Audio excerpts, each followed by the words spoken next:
आ सकता है France. Technology share करने में हिचकिचा रहा है फ्रांस। राफेल डील में तकनीक ट्रांसफर अहम मुद्दा है। सॉफ्टवेयर सिस्टम पर कंट्रोल रखना चाहता है फ्रांस। भारत की राफेल डील को लेकर बड़ी खबर सामने आई है।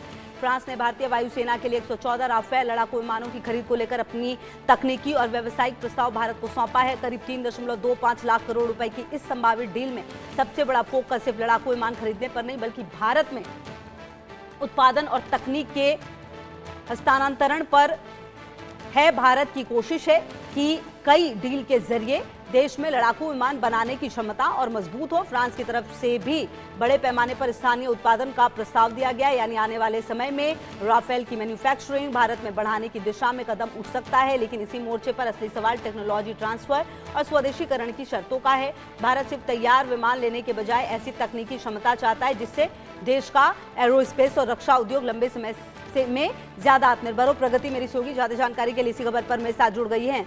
प्रगति, देखिए ये डील जो है इसको लेकर काफी उम्मीदें हैं। हालांकि भारत सिर्फ इसीलिए ये नहीं डील कर रहा है कि उसे विमान चाहिए, बल्कि वो तकनीक और वो विकास चाहता है जो हम आत्मनिर्भर भारत के लिए करते हैं। बहरहाल क्या ऐसा लग रहा है कि ये जो डील है वो रुक सकती है? क्या जानकारी प्रगति आपके पास? जी मनोरमा, भारत और फ्रांस के बीच प्रस्तावित 114 राफेल लड़ाकू विमानों की डील अब एक बेहद अहम चरण पर पहुंच चुके हैं।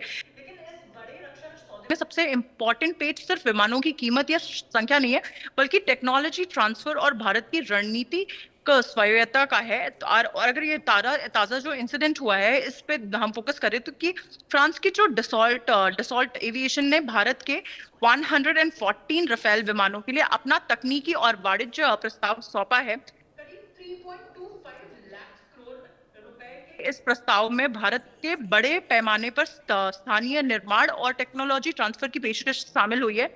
यानी डील रुकने के बजाय बातचीत अब एक निर्णायक चरण में दाखिल हो चुकी है। लेकिन असली सवाल यह है कि भारत जिस टेक्नोलॉजी ट्रांसफर की मांग कर रहा है उसकी सीमा क्या होगी। भारत की प्राथमिकता बहुत ही ज्यादा साफ है कि सिर्फ राफेल खरीदना नहीं है, बल्कि उसके निर्माण, उसका रखरखाव, अपग्रेड और भारतीय हथियार प्रणालियों के साथ इंटीग्रेशन से ज्यादा स्वदेशी क्षमता हासिल करना है। और यही फ्रांस के सामने चुनौती आती है। राफेल फ्रांस का सबसे महत्वपूर्ण राजनीतिक एरोस्पेस तकनीकों में से एक है। इसके avionics, electronic warfare system, mission computer, radar, software और जितने अदर इंपॉर्टेंट सिस्टम की तकनीकी को पूरी तरह साझा करना फ्रांस के लिए आसान फैसला नहीं है। खासतौर पर सोर्स कोड का बेहद जो ये मुद्दा है वो बेहद संवेदनशील है। और रिपोर्ट्स के मुताबिक भारत को राफेल के कुछ इंपॉर्टेंट इलेक्ट्रॉनिक सिस्टम को के सोर्स कोड देने को लेकर फ्रांस की ओर से अनिच्छा रही है हमेशा से। तो सोर्स कोड मिलने का मतलब सिर्फ सिस्टम को इस्तेमाल करना नहीं होता है, बल्कि जो उसके सॉफ्टवेयर के स्तर पर ज्यादा नियंत्रण हासिल करना होता है। यही नियंत्रण भविष्य के हथियारों के इंटीग्रेशन, सिस्टम अपग्रेड और कुछ हद तक ऑपरेशन स्वायत्तता के लिए महत्वपूर्ण हो सकते हैं। भारत की चिंता इसीलिए भी महत्वपूर्ण है मनोरमा, क्योंकि आने वाले जो दशकों में भारतीय वायुसेना सिर्फ विदेशी हथियार खरीदने वाली फोर्स नहीं रहना चाहती है। भारत अपने स्वदेशी मिसाइलों और missile system, sensor, data link और दूसरे हथियारों को विदेशी प्लेटफॉर्मों के साथ जोड़ना चाहता है।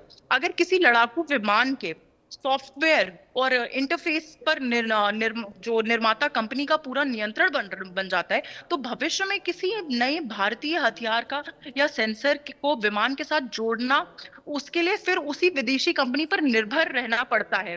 तो इसीलिए भारत चाहता है कि हम अपनी चीजें अपने हाथ से अपने यहाँ पे बनाएं। यानी ये जो मामला है ये सिर्फ टेक्नोलॉजी का ही नहीं है, बल्कि ऑपरेशनल इंडिपेंडेंस का भी है। भारत चाहता है कि राफेल भारतीय हथियारों के साथ प्रभावी तरीके से काम कर सके। इसीलिए इसके लिए हथियारों और विमानों के बीच इंटरफेस की जानकारी बेहद महत्वपूर्ण होती है। रिपोर्ट्स में यह भी सामने आया है कि भारत बातचीत के दौरान इंटरफेस कंट्रोल डॉक्यूमेंट यानी आईसीडी को लेकर विशेष जोर दे रहा है, ताकि भविष्य में भारतीय हथियारों के इंटीग्रेशन पर निर्भरता बिल्कुल प्रगति इस पर लगातार नजर रहेगी। आगे भी आपसे अपडेट लेंगे। शुक्रिया आपका। बढ़ते आगे, गुरुग्राम में स्वतंत्रता दिवस को लेकर ट्रैफिक पुलिस अलर्ट पर है। दिल्ली में भारी